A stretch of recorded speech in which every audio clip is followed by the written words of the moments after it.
begin with this part. So energy, right?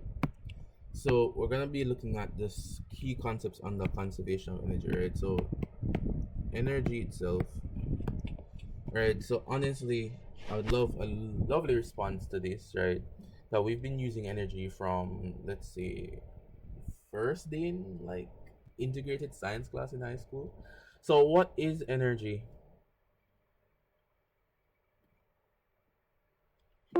Go ahead. Energy cannot be created or destroyed, but transferred from one form to another. Okay, lovely. But what is energy? Like, okay, so so energy cannot be created nor destroyed, only transformed, right? That's a law of conservation of energy, really and truly. But what is the thing? It cannot be created and it cannot be destroyed. What is it? What is energy? Is energy a fundamental property? Is it one of our fundamental quantities? Energy really and truly is a quantitative property, right? That must be transferred to an object in order to perform work on that object, right? Some persons say that energy is the ability to do work, right? So it is a property of an object that must be transferred onto an object, right? So we're looking at it from the case of just simple classical mechanics, right? So energy itself, right? We can just write it as the ability to do work. Or it's a property of an object that must be the property or the quantitative property that must be transferred to an object in order for it to be able to do work. Right? That's really really and truly what it is. And it is written in joules, right? Or joules can be represented as kilograms, right? Kilogram meters per second squared. That is the joule, right? So we have that there. So the SI unit is the same for work, right? Which is the joule. Alrighty, and it is a scalar quantity. That's one thing that we can note as well. It's a scalar. It has magnitude but no direction. Right, so whenever energy is transformed from one form to another, right, it is found that no energy is gained nor lost. So that's where we get the terms, no, energy cannot be created nor destroyed. Rather, it can only be transformed from one form to another. Right, so we've heard about different types of conversions before, right? So how do we get things like thermoelectric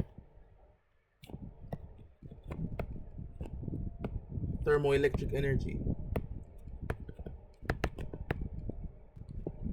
An example, right? Thermoelectric energy speaks to heat energy being transferred to electrical energy, right? We have geothermal energy, which is heat energy going to turning to electrical energy. We have the combustion engine in cars and stuff like that transfers heat to mechanical energy, right? Fire is a chemical reaction that transfers its chemical energy, right, to heat and light energy, right? We're always seeing stuff like that. Windmills or wind turbines convert wind energy to electrical or mechanical energy. So there's always some type of transformation of energy from one form to another, right? So energy is not necessarily destroyed. So for example, when we say that an energy in a ball, right, or let's say that if we push a block across, right, a surface, right, we're pushing the block across the surface, right, and we know that a resistive force, friction, will be acting on the block, right? The block loses energy and eventually comes to a stop. Where does that energy go? It is in the form of heat, right? So energy is lost in the form of heat. So energy is transferred from the general energy stored within the system, right? By friction, it becomes heat, right? So energy cannot be created nor destroyed. We have that underpinning, right? So we have different types of energy. We have kinetic energy. What is the formula for kinetic energy?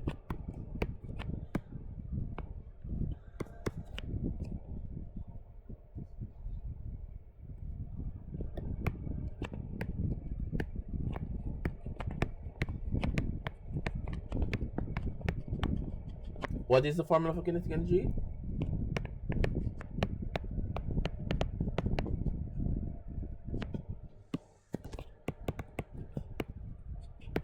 Not hearing anybody come up with anything? Half mv squared. Half mv squared. Lovely. Right? So kinetic energy really is the energy that a body possesses by virtue of its motion. So once something is in motion, it must have kinetic energy, which is half mv squared. Lovely, right? So the kinetic energy of a body is directly proportional to the square of its speed. That is what it's saying. Right? So everybody should be able to see that. The body, right? So the kinetic energy of a body is directly proportional to the square of its speed. Kinetic energy, right, is directly proportional to the square of its speed. Alrighty? We also have gravitational potential energy.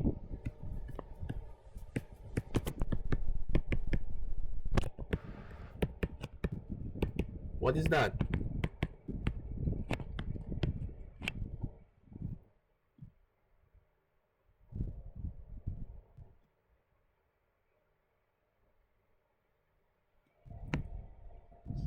Anybody? What is the formula?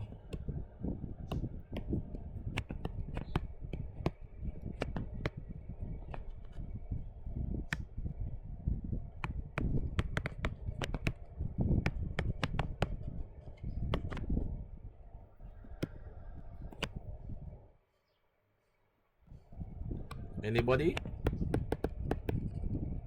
Do we know? Do we not know these? Need to get them, you know.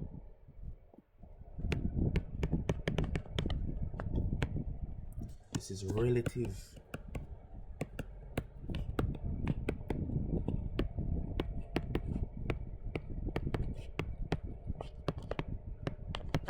All right. So looking at that. So the gravitational potential energy that we can look at for an object, right, is the energy of a body with a mass m, right, or the energy that a body, right, with mass m has by virtue of its position relative to the Earth's surface, right? And the position is really the height from the Earth's surface that we are referring to, right? So we're looking at that. So that position, right, is measured by height of an object relative to an arbitrary zero value. So that's very arbitrary as it relates. It's always relative to something, right? So we're looking at this now. The potential energy of a system or an object or whatever is equal to the mass of said object, right, times the gravity times the height, mgh. Potential energy is influenced by the height of an height from an arbitrary zero height position, right? So let's say that the Earth's surface is our zero. So anywhere above the Earth's surface, the object will have some potential energy. The higher the object, the more the potential energy, right, that this thing has, right? So we're looking at that specifically. Now, the conservation of mechanical energy.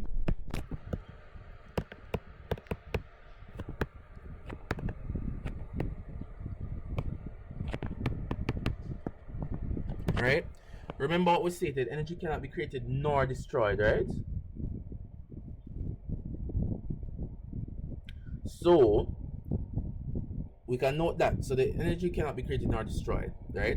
By virtue of kinetic energy and potential energy, right? Every object will have some kinetic energy and some amount of potential energy, right? So potential energy will always exist as long as you're above that arbitrary 0 point. Let's say the Earth's surface is the arbitrary 0 point, right? So let's say a bottle is on your desk right now as you speak. That bottle has some kinetic energy because it is some distance away from the Earth's surface, right? Kinetic energy will exist when the bottle is in motion, when something is in motion, right? So we note that. And by the conservation of mechanical energy, we mean that whatever initial kinetic energy and potential energy that something may have, right, is always equal to the final potential energy and final kinetic energy of the system. What are we saying? The final, all right, so the final mechanical energy is equal to the initial, right? mechanical energy. Where does this come from? Energy cannot be created nor destroyed, only transformed. So energy must be conserved, right? So the kinetic energy of a system, let's look at this now, right? The final kinetic energy plus the potential kinetic energy must be equal to the initial kinetic energy, right? Plus the potential kinetic energy, or the initial potential energy rather, right? So this is what we have here. The finals are equal to the initials. Does everybody understand what's happening here?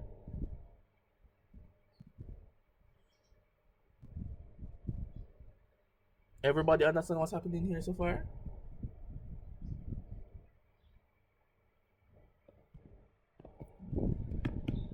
Half mv final squared plus mgh final is equal to half mv final squared plus mghf.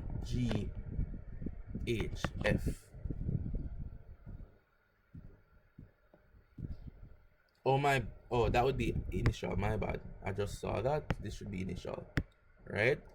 So looking at something like this, so the energy must be conserved at all costs there, right? We're going to be looking at some questions on how we apply these, right? But really and truly now, if the mass of the object is the same, right, we can reduce this to this.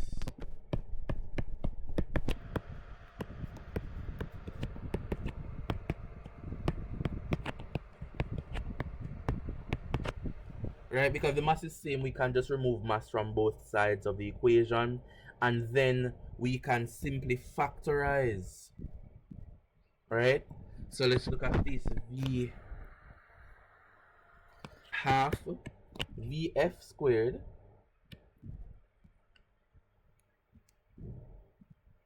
well, let's not do that.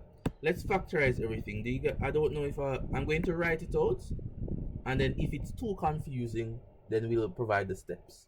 Alrighty, so let's look at, well, you know what, let's look at this.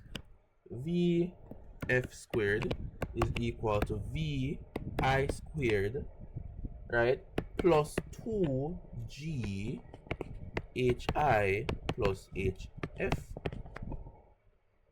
Not plus hf, it should be minus because of the factorization. Factored out some stuff.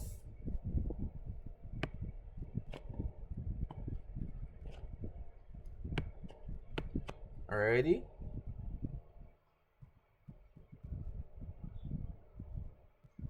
So looking at that, therefore the final velocity, if you were to, I'm just looking at something and just reducing stuff, right? So let's say if we were to find the final velocity, right, that would just be simply equal to the square root of vi plus 2g hi minus hf, right? So just looking at something like that, just breaking down the equation, right? So really and truly, this is the main equation, which can be written as this in its entirety, right? And if the mass of the object, let's say that we're talking about one object changing position, then the mass can be removed, right? So this really and truly is our final product that I just encapsulate, well, that I just put in a rectangle there, right? That really and truly is the last thing. Alrighty, we're looking at gravitational potential energy for the most part when we talk about potential energy, but we have electrostatic potential energy as well, right? We have different types of potential energy, right? We have the potential energy that is existing with a spring, with the spring constant. We're going to talk about those in module 2. Alrighty, but more or less that is what we're looking at as it relates to conservation of energy, as it relates to, well, in relation to renewable energy, right, etc. I'm going to be sending a document on that for you guys to look at stuff like that, so you know that, okay, climate change, the world is, the earth is, you know, heating up, right? What can we do to conserve some energy? What are the renewable resources that we have out there? We have solar power, we have hydropower, we have geothermal power, right? Those type of things. I'm going to send you guys some content, some videos, some links, so you guys can review that type of information, because it's more so reading, right, than actually doing physics, right?